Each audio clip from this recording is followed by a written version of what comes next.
शरद अभी ऑफिस से निकला ही था कि कोमल का फोन आ गया। कोमल, शरद कहाँ हो?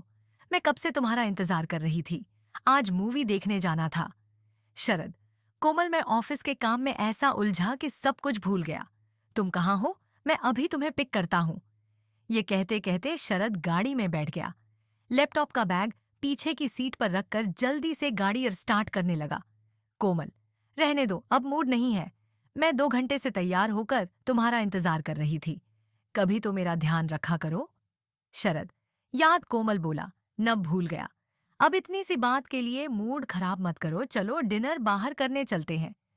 कोमल, नहीं, अब मैं कहीं नहीं जाऊंगी और खाना भी नहीं बनाऊंगी। तुम्हें कुछ ऑर्डर करना हो तो कर देना। शरद को भी गुस्सा आ रहा था, लेकिन फिर उसने बात को संभालते हुए कहा, शरद, अच्छा बताओ क्या ऑर्डर करना है? कोमल, हर काम मेरे से पूछ कर करते हो।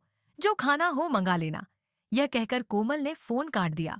शरद को बहुत गुस्सा आ रही थी। पूरा दिन ऑफिस में बॉस से चिक चिक, घर पहुंचो तो बीबी के नखरे। शरद गाड़ी चलाकर घर पहुंचा। उसने कोमल को मनाने की बहुत कोशिश की, लेकिन कोमल ने उसकी एक न मानी। हार कर शरद भी बिना डिनर किए सोने चला गया। 2 साल हुए थे दोनों की शादी को। शरद और कोमल की अरेंज मैरिज हुई थी। शुरू के 1 साल तक दोनों बहुत खुश थे, लेकिन उसके बाद शरद ने एक नई कंपनी में अप्लाई किया। उसे गुरुग्राम में नौकरी मिल गई, अच्छा पैकेज था। दोनों बहुत खुश थे। वहीं शरद ने 6 महीने बहुत मन लगाकर काम किया, जो उसका प्रमोशन हो गया। गाड़ी तो शरद के पास थी। उसने एक फ्लैट खरीद लिया, जिसकी ईएमआई बहुत ज्यादा थी। शुरू में लगा कि चलो देखा जाएगा, लेकिन उस अपार्टमेंट में रहने का सुख ही अलग था। इसी सुख को पाने के चक्कर में हर महीने 12-12 घंटे काम करके भी ईएमआई भरना मुश्किल होता जा रहा था। इधर कंपनी के बॉस को उसने मकान के मरहुत में बुलाकर एक और गलती कर दी। बॉस को जैसे ही पता लगा कि इसने 20 साल के लिए ईएमआई बांध ली है, अब कहीं जॉब छोड़कर नहीं जा सकता, उसने शरद से ज्यादा काम लेना, बात बात में उसे नीचा दिखाना, जो काम उसका नहीं था वह भी उस पर लाद दिया। शरद बेचारा सब कुछ सहकर भी कोमल को खुश रखने की कोशिश करता था। इधर छोटे शहर से गुरुग्राम के अपार्टमेंट में आई कोमल अब यहाँ के तौर तरीके सीखने लगी थी। सोसाइटी में रहने वाले लोगों से दोस्ती हो गई। अब उनके जैसे लाइफस्टाइल को अपनाने के चक्कर में अनाप शनाप खर्च करने लगी। कोमल के लिए लाइफ केवल एंजॉय करने के लिए थी। कोमल को हर दिन घूमने जाना था, मूवी, थिएटर, बाहर डिनर, इन सब का शौक लग गया था, क्योंकि स्टेटस अपडेट करना था। इसके अलावा वह शरद के साथ महीने में एक बार टूर प्लान कर लेती थी, जिसे न चाहते हुए भी शरद को मानना पड़ता था। शरद की जिंदगी पत्नी और बॉस को खुश करने में बर्बाद हो रही थी। खर्च कम करने की बात पर घर में लड़ाई हो जाती थी। कोमल, बाकी लोग भी तो मेंटेन कर ही रहे हैं, सिर्फ सोच का फर्क है, जैसी आदत डालोगे वैसी डर जाएगी। शरद, उनकी और हमारी कमाई में जमीन आसमान का अंतर है।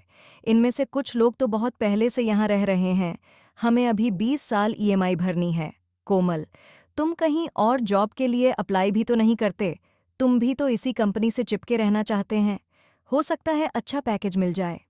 शरद, नौकरी बदलने के रिस्क के लिए सेविंग होनी चाहिए। यहाँ महीने का लास्ट आने से पहले ही पूरे पैसे खर्च हो जाते हैं। अगली सैलरी तक के खर्चे क्रेडिट कार्ड से करने पड़ते हैं। मेरी बात मानो तो कुछ दिन के लिए ये सब बंद कर दो। कोमल, ये सब तो तुम्हें यहाँ आने से पहले सोचना चाहिए था। मेरी कितनी बेइज्जती होगी। मैंने तुम्हारी भी कितनी तारीफ की है यहाँ सोसाइटी में। उसका क्या? ये लोग हमें बहुत अमीर समझते हैं। मैं ये सब नहीं कर सकती। तुम्हें किसी तरह अपनी इनकम बढ़ानी होगी। शरद चुप रह गया। वह अंदर ही अंदर घुट रहा था। शादी से पहले छोटे से शहर में एक छोटा सा कंप्यूटर इंस्टीट्यूट चलाता था। कितना सुखी थे। सुबह क्लास होती, दोपहर को खाना खाने घर आता, फिर 2-3 घंटे आराम करके शाम की क्लास के लिए निकल जाता, रात को 10 बजे घर आता तो कोमल गरम गरम खाना परोसती। तरक्की के चक्कर में माता पिता को भी छोड़ दिया। उन्होंने कितना मना किया था, बेटा जो मिल रहा है उसमें सब्र कर, लेकिन उनकी एक बात नहीं मानी। तब तो गाड़ी खरीदने का शौक था। एक बार अपना घर क्या छोड़ा, एक बार भी माता पिता से मिलने नहीं गया। छोटा भाई वहीं इंस्टीट्यूट चला रहा है, बार बार फोन पर कहता है, भैया मुझे भी वहीं बुला लो। अब उसे कैसे बताऊं कि यहाँ आकर उसने क्या खोया क्या पाया। आज सुबह जल्दी मीटिंग थी। सुबह जल्दी जाने के लिए कोमल को बोला था, लेकिन जब शरद सुबह तैयार हुआ तो पता लगा कोमल सोकर ही नहीं उठी है। बिना नाश्ता किए, बिना टिफिन लिए वह ऑफिस पहुंच गया। आज बॉस ने उसे और उसके साथ काम करने वाले 3 लोगों को नए टारगेट समझा दिए। इंक्रीमेंट का लालच देकर पिछले 6 महीने से लगातार टारगेट बढ़ाता जा रहा था। आज के टारगेट पूरा करने के लिए शरद को संडे भी काम करना पड़ेगा। इतना बोझ उठाना उसके लिए असंभव था। मीटिंग के बाद वह बॉस के केबिन में गया। बॉस, आओ शरद, तुम बहुत काबिल हो, मुझे विश्वास है ये टारगेट तुम जरूर पूरे कर लोगे। शरद, सर, ये रहा मेरा रिजाइन, मैं 1 महीने का नोटिस पीरियड पूरा करके चला जाऊंगा। बॉस, ये तुम क्या कह रहे हो? अपने कैरियर से खिलवाड़ कर रहे हो? तुम्हारे घर की ईएमआई का क्या होगा?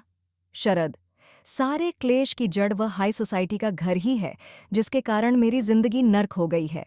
इसी ईएमआई ने मुझे तुम्हारा गुलाम बना रखा था। मैं वह फ्लैट बेच रहा हूं। इससे पहले कि बॉस ज्यादा सवाल जवाब करता, शरद तेजी से बाहर निकल आया। आज वह बहुत हल्का महसूस कर रहा था। उसने प्रॉपर्टी डीलर्स को फोन किया और फ्लैट को बेचने के लिए बोला।